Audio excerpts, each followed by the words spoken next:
But beyond that, as I reflect on 11 years of preaching here, I wonder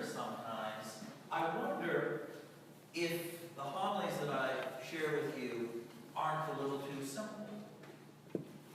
I wonder if you actually learn anything. I see myself in one small way as a motivational speaker, and I wonder if I motivate you to do anything. Maybe fall asleep. I don't talk that long, so probably not, but I wonder about these things. And every time I wonder about them, it gets into my head, and I start thinking, okay, next week I'm going to give the best, most profound homily that anybody has ever heard. And then I read the gospel. I read the words of Jesus, and I listen to him preach, and I think to myself, oh, if I could just preach like Jesus. If I could, in my pithy words, make the impact that he made. If I could, using relevant parables, change lives like he did. If I could entice those who happen to be walking by to actually stop and listen, wouldn't that be amazing? But then I realize I'm not Jesus. I don't have his preaching skills. Take, for example, today's gospel. Jesus goes to the top of the mountain and he starts teaching and preaching to his disciples that are gathered there. It says they come to him. They're drawn to his preaching. They're drawn to his teaching. They come to him. And then he begins to teach them.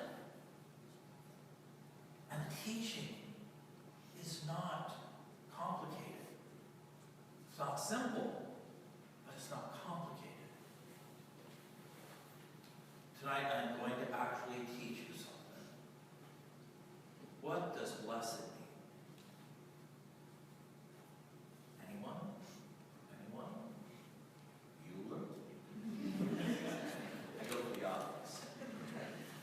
It means happiness.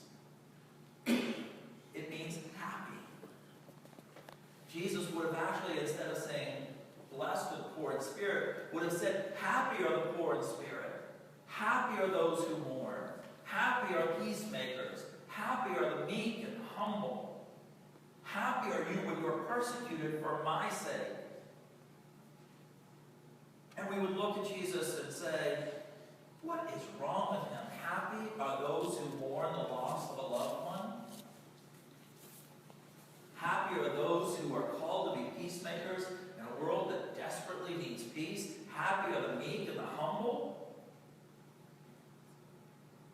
But Jesus knew how to preach and teach. And his message was this: life happens. There are going to be days when you are going to mourn. There are going to be days when you hunger for righteousness and justice. There are going to be days when you are humbled by someone or something. There are going to be days that are not good. There'll be good days.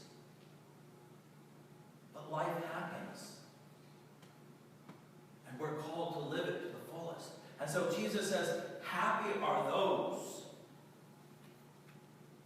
who live life to the fullest. Happy are those who face what comes before them. Happy are those who, when life, who are in the midst of life,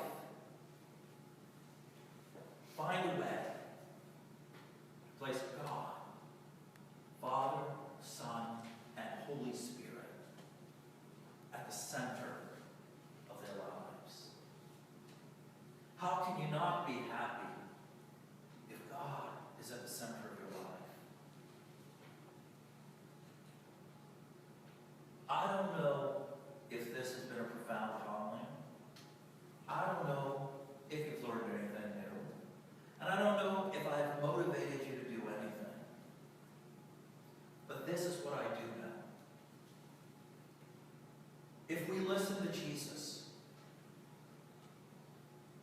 if we do what Jesus calls us to do, if we are motivated by what Jesus teaches us,